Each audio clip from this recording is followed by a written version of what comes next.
High, আজ আমি আপনাদের সাথে শেয়ার করতে চলেছি ছানার পরোটা রেসিপি। অনেকেই আছে আমার মতো যারা ছানা খেতে খুব একটা পছন্দ করে না, আবার অনেকে বাইরের পনিরও খেতে চায় না।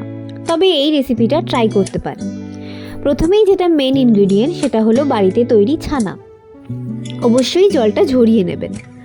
আপনারা ছানাটা লেবু দিয়েও করতে পারেন, আবার ক্যালসিয়াম ল্যাকটেট দিয়েও।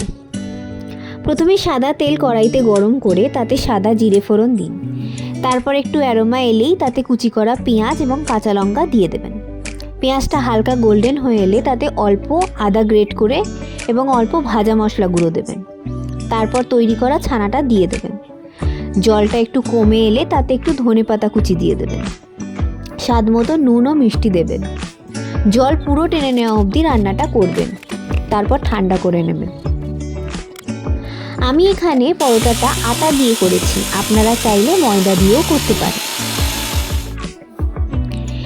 এইভাবে ডো কেটে নেবেন, তাতে তৈরি করা ছানার পুর ভরে নেবেন এইভাবে। তারপর অল্প তেলে ভেজে নিলেই তৈরি ছানার পরোটা। এটা শুধু খেতেই ভালো লাগে, আপনারা টমেটো সস দিয়েও খেতে পারেন।